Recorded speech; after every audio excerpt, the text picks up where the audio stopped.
नमस्कार, मैं श्याम नंदन कुमार आपका एसएन क्लासेज में स्वागत करता हूं।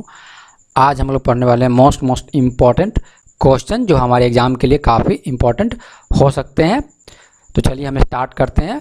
यहाँ हम उन्हीं क्वेश्चन का सिलेक्शन करते हैं जो हमारे एग्ज़ाम के लिए काफ़ी इम्पॉर्टेंट भी हो और दूसरी वो न्यूज़ में भी हो। दो क्राइटेरिया बहुत इम्पॉर्टेंट है, न्यूज़ में होनी चाहिए प्लस जो हमारे एग्ज़ाम के लिए भी इम्पॉर्टेंट हो। ठीक, तो चलिए हम स्टार्ट करते हैं अपने पहले क्वेश्चन से। हाँ, दूसरी बात कि ये उन बच्चों के लिए काफ़ी हेल्पफुल है जो state public service commission, SSC, banking, railway और अदर जनरल कंपटीशन या यूँ बोले वनडे टाइप के एग्ज़ाम की तैयारी करते हैं, जो स्पेशली यूपीएससी की तैयारी करते हैं। ठीक, उनके लिए सेपरेट वीडियो बनाया गया है हिंदी में, हिंदी मीडियम माध्यम के लिए अलग और इंग्लिश मीडियम के लिए अलग बनाया गया हुआ है, तो आप उनको भी आप जाके देख सकते हैं। चलिए यहाँ हम टॉप मोस्ट क्वेश्चन को सिलेक्ट करते हैं। ठीक, पहला क्वेश्चन जो रहता है हमारा वो जो प्रीवियस ईयर क्वेश्चन पूछे गए हैं उन पे आधारित होता है। ठीक, ताकि एक ओवरव्यू हमें मिलता रहे कि किस तरह के क्वेश्चन एग्जाम में पूछे जाते हैं। ये जो क्वेश्चन पूछा गया है MPPCS ठीक 2017 में पूछा हुआ क्वेश्चन है। चलिए आंसर करें। भारतीय पुरातत्व का जनक किसे कहते हैं? Alexander Cunningham, John Marshall, Mortimer wheeler, James Prince. इससे पता चलता है कि किस तरह के एग्जाम में क्वेश्चन आते हैं। उसी को आधार बना के टॉप मोस्ट क्वेश्चन को हम सेलेक्ट करते हैं और उसी को पढ़ाने की कोशिश करते हैं एक डिटेल वे में।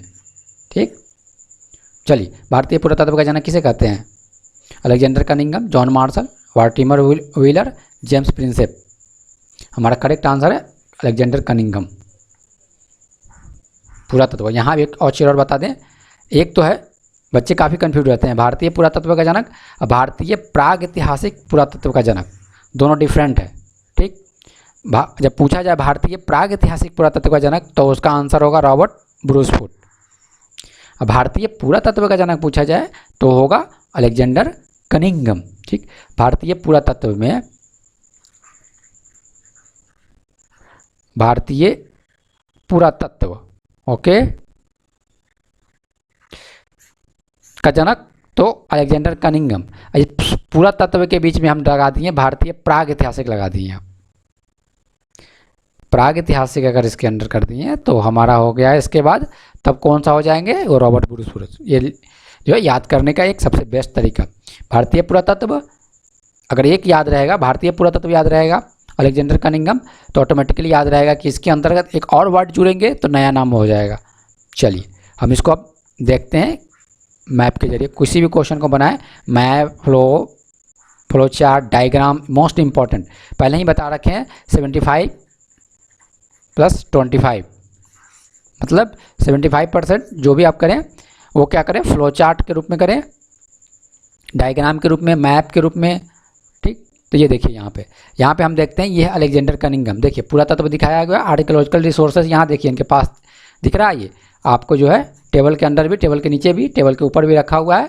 ये जो है भारतीय पुरातत्व के जनक कहे जाते हैं। कौन? Alexander Cunningham. वही देखें father of the Indian pre history यानी प्राग ऐतिहासिक काल का। ठीक, किसे कहते हैं? प्राग ऐतिहासिक, भारतीय प्राग ऐतिहासिक काल का जनक किसे कहा जाता है? वो कहा जाता है रॉबर्ट ब्रूसफुट। दोनों में कन्फ्यूज नहीं होना है, आज के बाद कोई कन्फ्यूजन नहीं। चलिए ये है अलेक्जेंडर कनिंघम। यहाँ देखिए ये टेबल पर जो देख रहे हैं ये आर्कियोलॉजिकल रिसोर्स है। मैप से याद रखें, चलिए ये फिगर से याद रखें कि अलेक्जेंडर कनिंघम के पास टेबल है और टेबल पे बहुत सारे आर्कियोलॉजिकल रिसोर्सेस रखा हुआ है। किसके पास? अलेक्जेंडर कनिंघम के पास है। चलिए इस तरह याद रहेंगे कि पुरातत्व का जनक किसे कहते हैं। चलिए हम आपको देखते हैं नेक्स्ट क्वेश्चन हमारे लिए कौन सा। यहाँ उसी क्वेश्चन को इससे पहले वाला फर्स्ट क्वेश्चन जो हमने अटैम्प्ट किया है वो एग्जाम में पूछे गए हैं। अब ये सब जो क्वेश्चन आप अटैम्प्ट करेंगे वो सब क्या है? वो सब करंट के क्वेश्चन है। ठीक है ना। विश्व की सबसे बड़ी गुरुत्वाकर्षण तरंग वेधशाला लीगो कहाँ स्थित है? आंसर करें। सबसे बड़ी, समझ रहे हैं, सबसे बड़ी कौन सा है? वेधशाला है। ये सबसे बड़ी वेधशाला है। क्या करती है ये वेधशाला? ये वेधशाला करती है गुरुत्वाकर्षण तरंग। ठीक, गुरुत्वाकर्षण तरंग देखेंगे क्या है। गुरुत्वाकर्षण तरंग की क्या करती है? ऑब्जर्वेटरी करती है, ऑब्जर्व करती है गुरुत्वाकर्षण, उसके बारे को उसको देखती है। ठीक है ना, ऑब्जर्व करती है। ठीक है ना, उसके बारे में इंफॉर्मेशन इकट्ठा करती है वेधशाला। ठीक है ना, सबसे बड़ी। ठीक है ना, गुरुत्वाकर्षण तरंग को क्या करती है, डिटेक्ट करने के लिए एक वेधशाला है जिसका नाम लीगो है। अब ये पूछ रहा है क्वेश्चन में कि लीगो कहाँ स्थित है, अब बताइए आंसर अब। ठीक, तो हमारा अमेरिका, जापान, रूस, चीन, सबसे बड़ी है ये लीगो। ठीक, डिटेक्टर जो है ना वैध गुरुत्वाकर्षण तरंग को डिटेक्ट करने के लिए बहुत सारे हैं। ठीक, लेकिन ये सबसे बड़ी कौन सा है, लीगो कहाँ स्थित है, यह स्थित है अमेरिका में स्थित है, हमारा करेक्ट आंसर। चलिए देखते हैं, इसका पूरा नाम है laser interferometer gravitational wave observatory. ठीक, laser interferometer gravitational wave observatory बोलते हैं। ठीक ठीक, लीगो को, ठीक है ना, लीगो की सहायक ऑब्जर्वेटरी कौन सी है, 3 सहायक ऑब्जर्वेटरी है उसको। ठीक है ना, सहायक ऑब्जर्वेटरी कौन कौन सी है देखते हैं हम। ठीक है, वर्गे, ठीक, कहाँ, इटली में, जियो 600 जर्मनी में, कागरा कहाँ है, जापान में। ठीक, लीगो इंडिया भी सुने होंगे, काफ़ी न्यूज में आते रहता है, वो भारत में है। कहाँ है, भारत में। भारत में कहाँ, हिंगोली जिले महाराष्ट्र में। लीगो इंडिया ये क्या काम करती है, ये भी है ना, ये भी ऑब्जर्वेटरी का काम करती है। ठीक, लीगो इंडिया किसकी संयुक्त परियोजना है, भारत अमेरिका की संयुक्त परियोजना है। ठीक है, भारत अमेरिका की संयुक्त डिटेक्टर है। अब यूँ बोले इंडिया और भारत मिलकर जो है ना, इंडिया लीगो इंडिया पे वर्क कर रहे हैं। ठीक, कहाँ स्थित है, ये हिंगोली जिला महाराष्ट्र में स्थित है। चलिए इसको मैप के जरिए हम देखते हैं,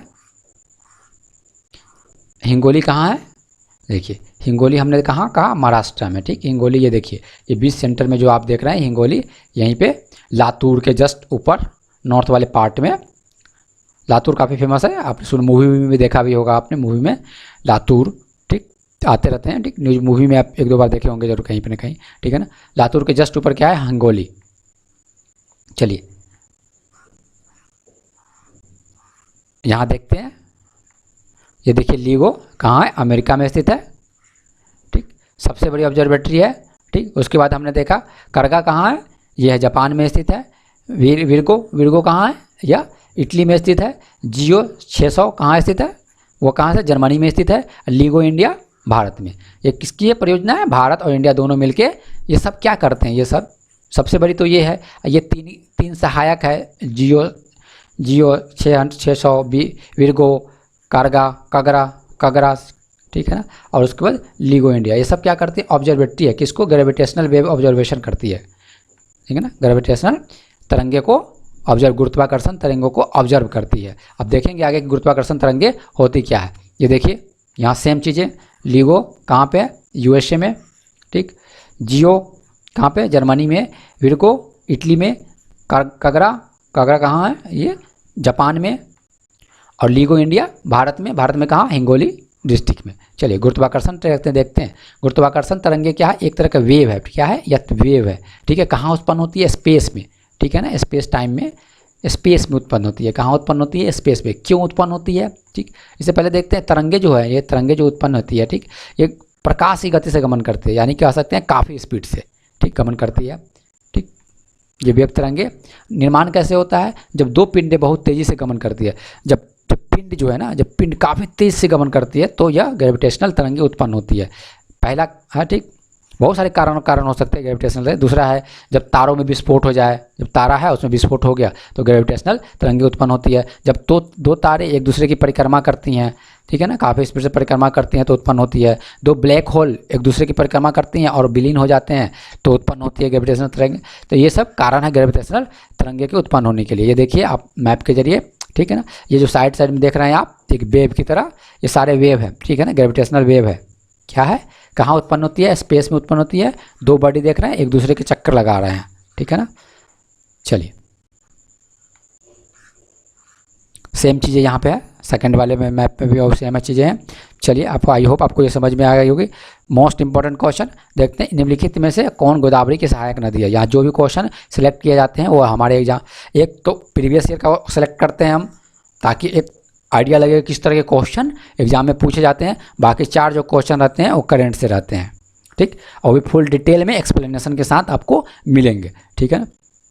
इस तरह देखिए तो एक साल में हम लगभग 1800 क्वेश्चन, बहुत होते हैं, मोर देन सफिशिएंट होते हैं।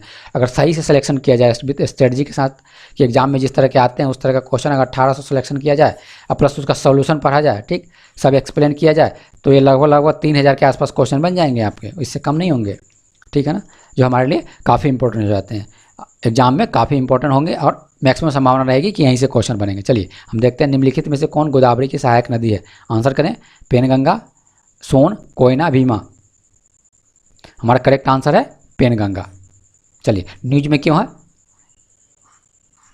क्योंकि इस पर कंट्रोवर्सी चलती रहती है दो राज्यों के बीच में पानी को लेके, ठीक है ना। हम देखते हैं गोदावरी नदी की सहायक नदी देखते हैं। गोदावरी की सहायक नदी कौन है? परवरा, पूर्णा, मंजरा, पेनगंगा, वर्धा, वेनगंगा, परनहिता, सबरी। आंसर करें, सॉरी, ये जो है परवरा, पूर्णा, मंजरा, पेनगंगा, वर्धा, पेनगंगा, वेनगंगा, परनहिता, सबरी, ये किसकी सब सहायक नदी है, किसकी? गोदावरी की। इसकी रेंज कितनी है? 1465 किलोमीटर, यानी वो जो पूरा कवर करती है लंबाई गोदावरी, वो कितना करती है? 1465 किलोमीटर। कहाँ से निकलती है? महाराष्ट्र से। महाराष्ट्र में कहाँ से? नासिक जिले से। नासिक में कहाँ से?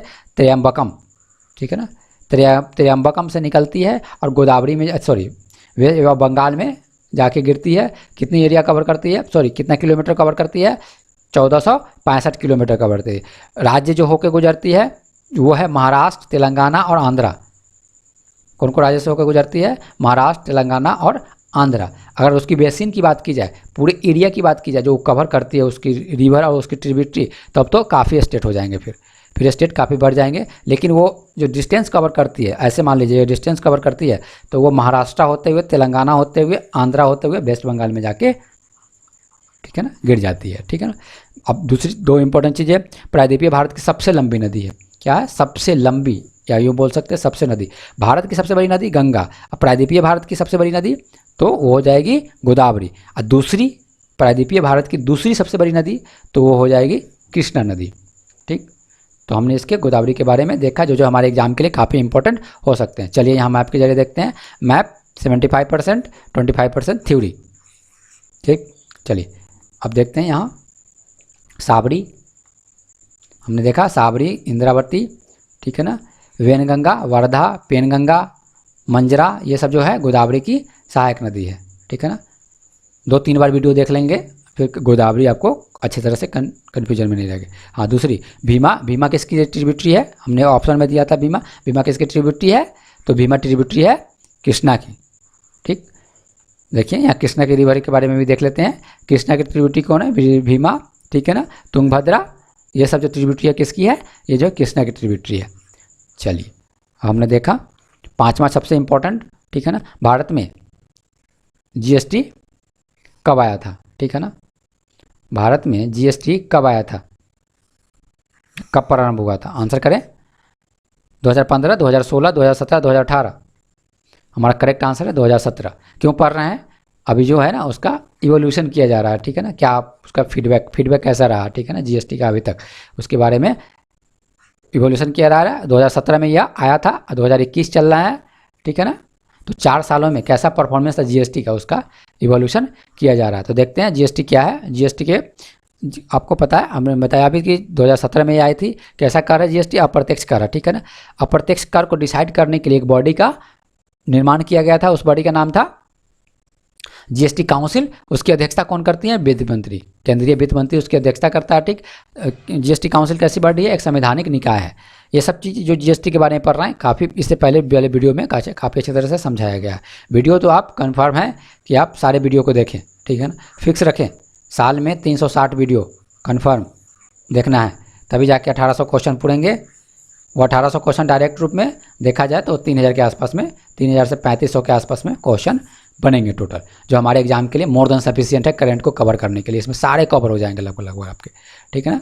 आप प्रीवियस ईयर क्वेश्चन भी देख लेंगे, प्लस जो एग्जाम में आने वाले होंगे वो भी क्वेश्चन कवर हो जाएंगे, प्लस एक अच्छी पकड़ हो जाएगी आपको करंट पे। चलिए, तो ये था हमारा आज का सेशन, ठीक। मिलते हैं नेक्स्ट वीडियो में, तब तक अपना ध्यान रखिए, कोविड से बच के रहें। धन्यवाद।